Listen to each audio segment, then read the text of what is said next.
I've been in the HR consultancy field for 12 years now, and if it's an area where everyone feels they can do it and do a good job is when it comes to interviews.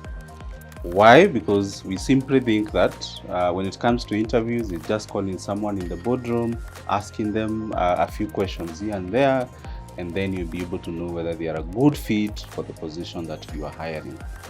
However, today I want to share with you some of the top interview mistakes that I've seen managers make when it comes to interviews.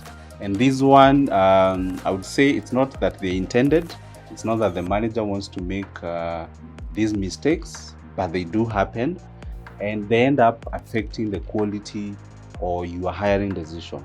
And most of the time, if you make, especially this one mistake, which I'm going really to highlight, if you make it, chances of you really getting it wrong in terms of who is coming to join your organization are very, very high. Always remember, the goal of the interview is to be able to determine whether the candidate, the person seated opposite to you, is a good fit for the job.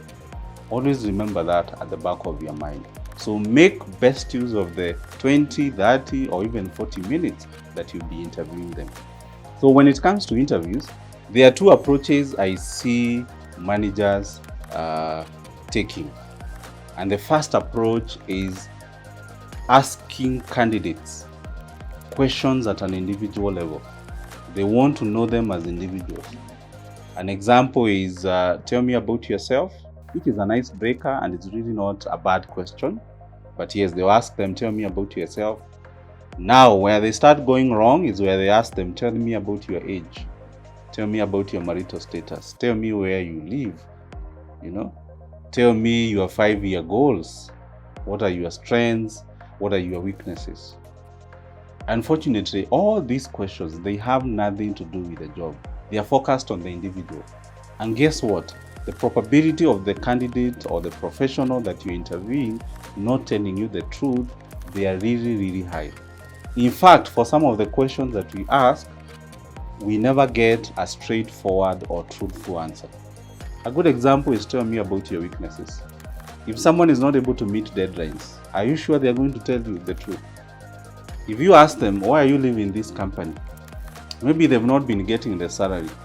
Sometimes the professionals fear they don't want to spoil the name of the current employer, so they may not tell you that, the real truth. So when it comes to the individual questions, they should only account to 10 to, I would say, 20% of the interview questions. And you should even craft them in a way that you are still going to get to know the candidate better. So for example, if you ask someone, why are you interested to work for a company? What interested you in this job? Why did you apply for this position? What are you looking for in an employer? I'm sure those are questions that will make the candidate think, because no one you really have rehearsed.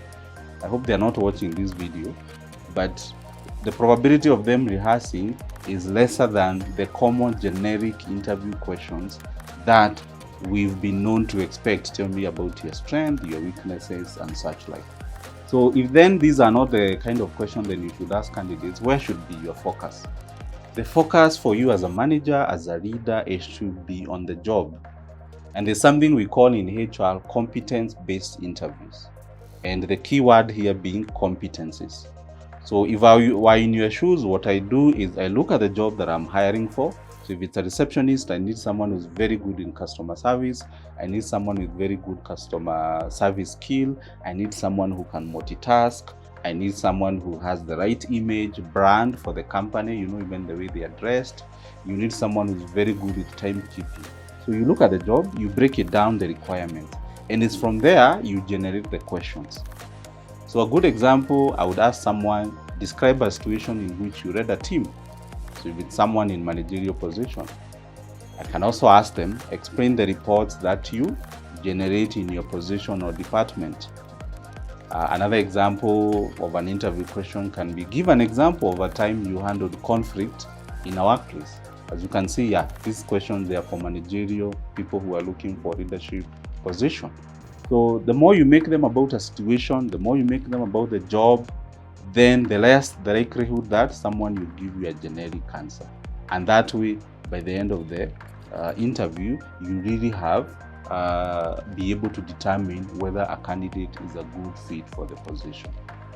So there you have it. When it comes to interview, don't make this top interview mistake where you enter in a room with this candidate, you make it very friendly, you ask them just individual question, you feel there's a connection, you know, you really like this person and they've not told you anything. And guess what? You hire them, and even before 1 month is over, you start complaining about the results, about the job that they don't understand. And guess what you'll be saying? But they really interviewed well. Yeah, they performed very well during the interview, but the mistake was yours because all you did, you focused on the individual and not on the job.